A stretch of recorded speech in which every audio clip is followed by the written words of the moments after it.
அந்த மாவு ரெடி பண்ணுறதுக்காக பச்சரிசி எடுத்துருக்குறோம். இது உங்களுக்கு தேவையான அளவு நீங்கள் எடுத்துக்கோங்க. இப்போ இந்த அரிசியை நீங்கள் நல்லா 3-4 தடவை கழுவி எடுத்துக்கோங்க.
இப்போ இது நல்லா 2 மணி நேரத்துக்கு ஊறட்டும். இப்போ பாருங்கள், இது நல்லா ஊறிடுச்சு. இப்போ நம்ம இதை திரும்பியும் 3-4 டைம்ஸ் கழுவிட்டு வடிகட்டிக்கணும்.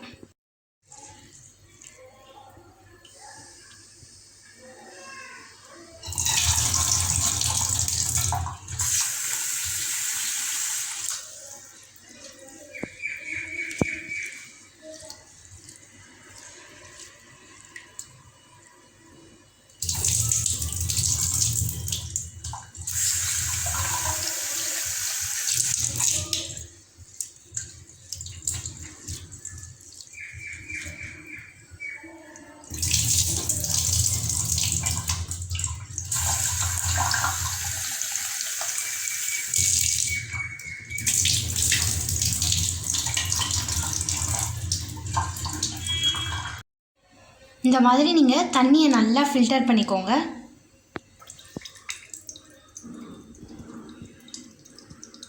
இங்கே பாருங்கள், இந்த மாதிரி நீங்கள் தண்ணி இல்லாமல் நல்லா வடித்து எடுத்துக்கணும். நீங்கள் இதை வந்து மிஷினில் கொடுத்து அரைச்சிக்கலாம். 1 கிலோ 2 கிலோ அப்படி அரைக்கணும்னா, ஒருவேளை 500 கிராம் அப்படின்னா நீங்கள் வீட்டிலேயே மிக்சியில் அரைச்சிக்கலாம். இப்போ நாங்கள் வந்து கொஞ்சமாக எடுத்ததுனால வீட்டிலேயே மிக்சியில் அரைச்சிக்கிட்டோம். இப்போ இது எல்லாத்தையும் நம்ம சல்லடையில் போட்டு நல்லா சலித்து எடுத்துக்கலாம்.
இப்போ நம்ம சலிச்சதில் இன்னும் இவ்வளோ ரெசிடியூ இருக்குது.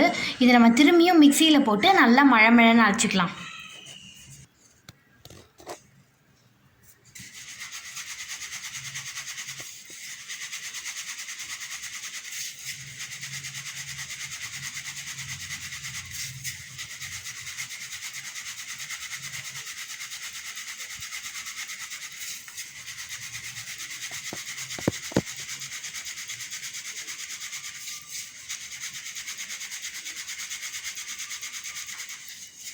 பாருங்கள், இப்போ நம்ம நல்லா மழன்னு சலிச்சு மாவை எடுத்துக்கிட்டாச்சு.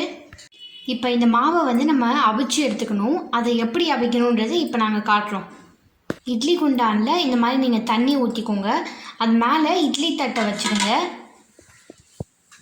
நாங்கள் இந்த மாதிரி ஒரு துணி எடுத்துருக்குறோம். அதை நல்லா நனைச்சி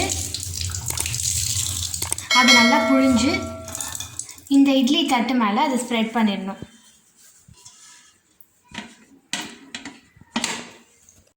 இப்போ நம்ம இந்த மாவை இது மேலே கொட்டிடலாம்.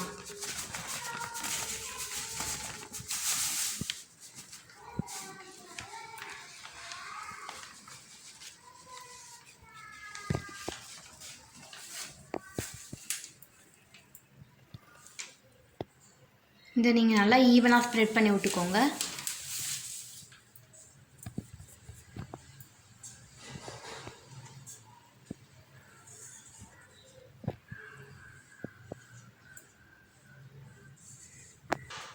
இந்த மாதிரி அதுக்கப்புறமா நீங்கள் அதை மூடி விட்டுக்கோங்க.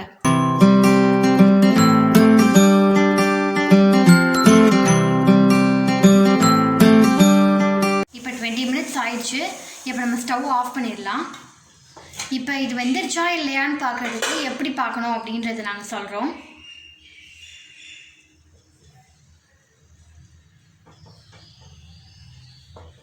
இந்த மாதிரி நீங்கள் கையில் எடுத்து அது தெரியுதா அப்படின்னு பார்க்கணும். இந்த மாதிரி திரிஞ்சு வந்ததுன்னா அது வெந்துருச்சு அப்படின்னு அர்த்தம். இந்த மாதிரி தான் நீங்கள் செக் பண்ணிக்கணும். இப்போ நம்ம இந்த வெந்த மாவை எடுத்து தட்டில் கொட்டி அதை 2 நாளைக்கு நல்லா வெயிலில் காய வச்சிடணும். இந்த மாதிரி வெந்ததுக்கப்புறமா இந்த மாவு வந்து இந்த மாதிரி தான் கட்டி கட்டியாக இருக்கும். இது நல்லா சூட்டாக இருக்கும்போதே உடச்சி விட்டுக்கோங்க.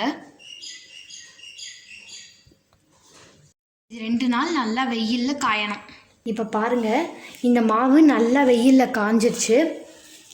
எங்கள் வீட்டில் வந்து நல்லா வெயில் அடிச்சதுனால 2 நாள்லேயே காஞ்சிச்சு. அங்கே வந்து உங்களுக்கு மாட்ரேட்டான வெயில் தான் இருந்ததுன்னா நீங்கள் 4 நாளைக்கு காய வச்சுக்கலாம். இப்போ நம்ம இதை நல்லா மிக்சியில் அரைச்சிட்டு அதை நல்லா சலிச்சு எடுத்துக்கணும்.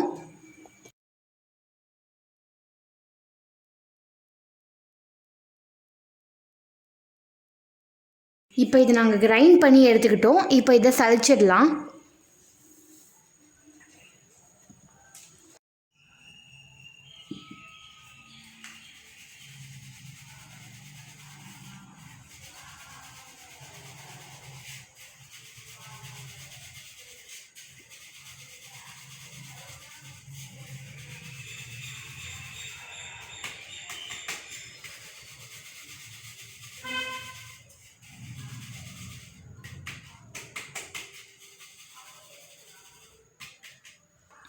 இப்போ நாங்கள் இது வரைக்கும் சலிச்சு எடுத்துக்கிட்டோம்.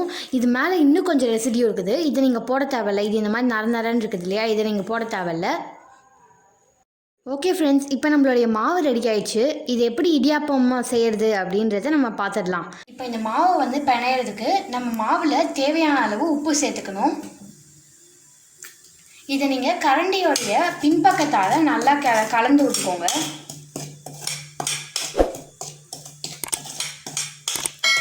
மாவு பிணையிறதுக்கு நீங்கள் வந்து தண்ணியை நல்லா கொதிக்க வச்சுக்கணும்.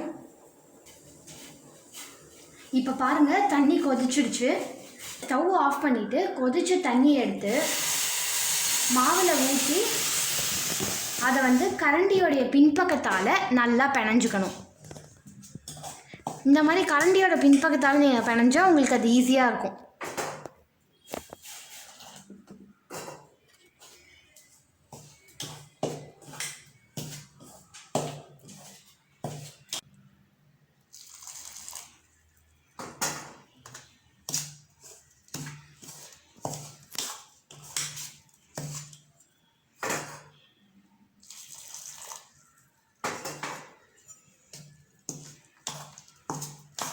இந்த மாதிரி கொஞ்சம் கொஞ்சமாக தண்ணி ஊற்றி நீங்கள் அதை மாவை நல்லா பிணைஞ்சிக்கோங்க.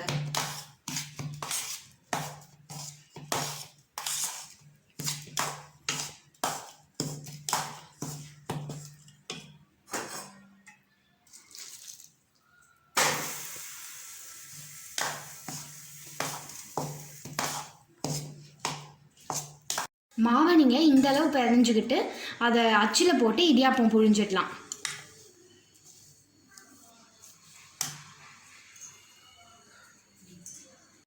இட்லி பாத்திரத்தில் தண்ணி எடுத்துக்கோங்க. எடுத்துக்கிட்டு ஸ்டவ் ஆன் பண்ணிடுங்க.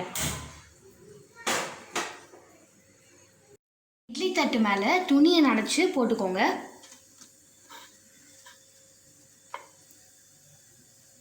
இது மேலே நம்ம இப்போ எடுத்து வச்சிருந்த மாவை புழிஞ்சிக்கலாம்.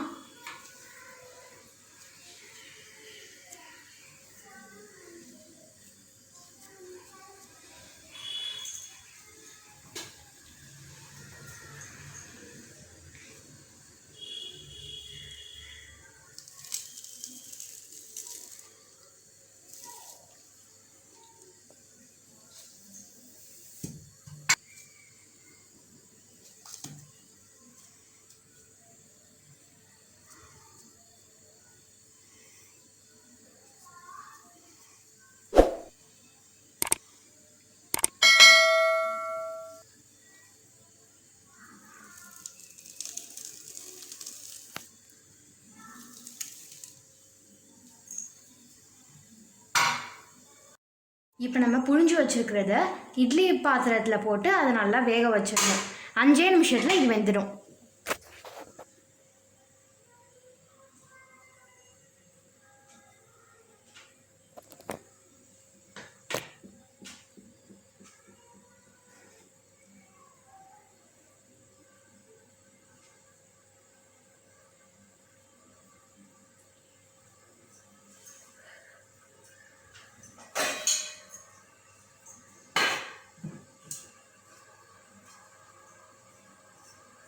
இப்போ நம்ம தேங்காய் பால் செய்ய துருவி வச்ச தேங்காவை மிக்ஸி கிரைண்டரில் போட்டுக்கணும்.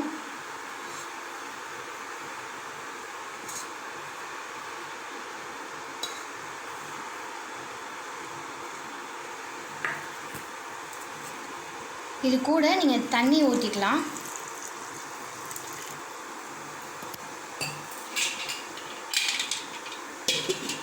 இப்போ இதை நம்ம கிரைண்ட் பண்ணி எடுத்துடலாம். இப்போ இது நம்ம கிரைண்ட் பண்ணி வச்சுருந்த தேங்காய் பாலை நம்ம இதில் ஃபில்டர் பண்ணி எடுத்துக்கலாம். நாங்கள் தேங்காய் பால் அரைக்கும் போதே சொல்ல மறந்துட்டோம், இதில் வந்து ஏலக்காயும் சேர்த்தே அரைச்சிக்கணும்.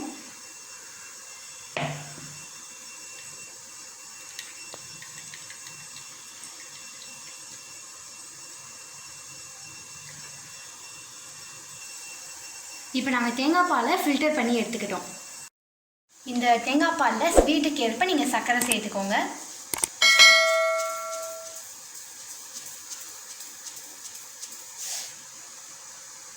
இப்போ நம்ம நல்லா கலக்கி விட்டுடலாம். ஆயிடுச்சு. இப்போ இதை நம்ம எப்படி வெந்துருச்சான்னு செக் பண்ணுறதுன்னு சொல்கிறோம்.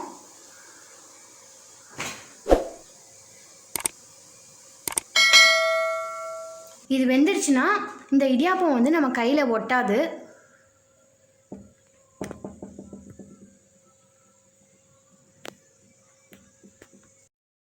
இப்போ நம்ம இதை பிளேட்டில் மாற்றிக்கலாம்.